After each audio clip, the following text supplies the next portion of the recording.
Hi everyone, welcome back. My name is Josh Mast, producer on Toy Soldiers War Chest, and today we're going to take a look at some more gameplay, this time taking a look at the Starbright army. So you can see here, last week we took a look at the Kaiser army, and you can see immediately with the Starbright army it's very different look and feel. Now we're in the backyard in the sandbox, we've got a lot of toys having fun with the flowers and a very different approach to the game. So we talked about last time, this is the idea of all the toys coming together and fighting out those battles that we had in our imagination as kids. So we can see here with the Starbright units, the turrets are very different. So instead of the machine gun that Kaiser used, we've got a bubble gun that Starbright's using. So these bubbles are going to get sprayed across the battlefield and coat the enemy in soap and suds, and then they're going to pop and launch these guys up in the air. So whereas Kaiser, you had a lot of different, machine guns and tanks and armor and explosions, Starbright's more about sort of using real-world things on her defenses. So using the bubble gun, we've also got the moonbeam, which is a bunch of mirrors and magnifying glasses that are redeflecting the light and melting the enemy toys. And you can see with the reload animations, the fairies that are flying around and polishing the mirrors and the lenses. And it's, we were thinking of all those things we were doing as kids with our toys, strapping explosives and using magnifying glasses to melt toys, if you were that kind of kid. So we tried to capture that feeling and all that fun that we had and put that into the game. So just like Kaiser's units, all of Starbright's defenses are upgradable, and you'll unlock and customize these upgrades as you play through the game. And they all will impact, of course, the stats, right? The strategy of the game by making your defenses more powerful or have more range or be able to take more damage. But they also change the way the turrets look. So you can sort of think of it as taking little different bits and pieces of toys and sticking them together to create this, different sort of personalized, customized toy.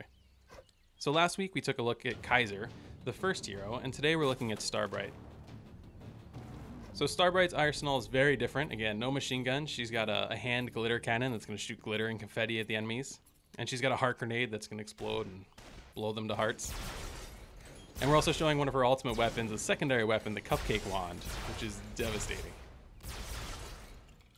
Literally launches a cupcake and blows up the enemy army. Now all of the heroes will have a lot of different weapons and perks and tactics and barrages that the players will unlock as they play through the game, and you can customize the loadout of what you take into battle. We're only looking at 2 of them today, but there'll be a lot of different options depending on how you like to play and what the current map objectives and strategy is.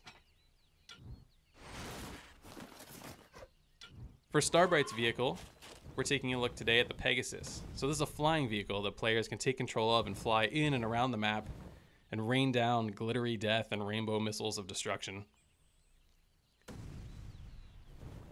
So again, last week we looked at Kaiser, who had the tank as a vehicle, which is a very strong ground unit. But for Starbright, her vehicle is this flying Pegasus, which plays very differently and gives the player different options on how they want to deal with the enemy.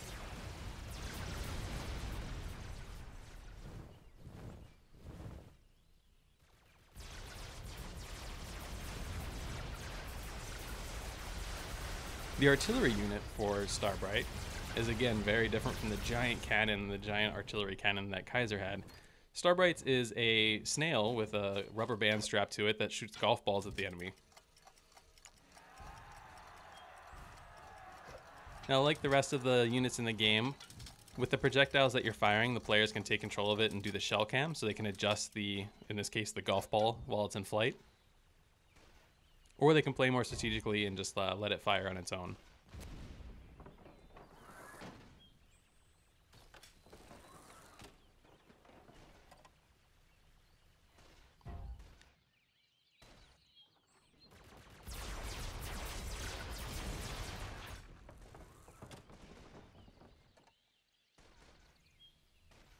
Another thing that we're showing you this week that we didn't have in the video last week is the tilt shift camera. So this is a separate camera mode that players will be able to pause whatever action is going on in the game, just freeze time. And then they have control over the camera, so they can fly through the map and take a look at the battle that's waging and capture some really cool moments and shots. In this case, we've got an enemy soldier who's been destroyed, so he's reverted to his toy pose and he's flying through the air after being popped and destroyed by bubbles. We had a few questions from the community that I wanted to go ahead and give you some more information on.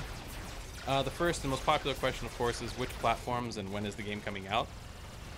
Toy Soldiers War Chest will be released on the PlayStation 4, the Xbox One, and PC in early 2015.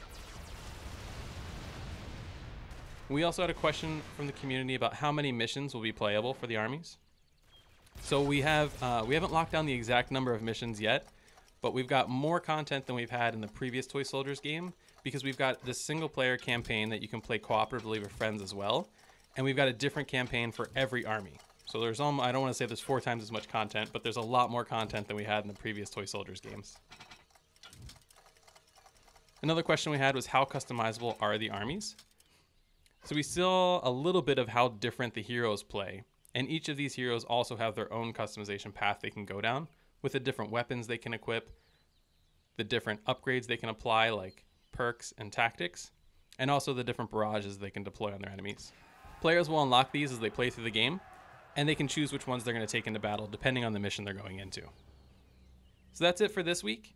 Tune in again next week. We're going to take a look at a bit more of a deep dive into the different armies and how the units compare, and show you a little bit more detail about what these armies are that Starbright and Kaiser are taking into battle with them.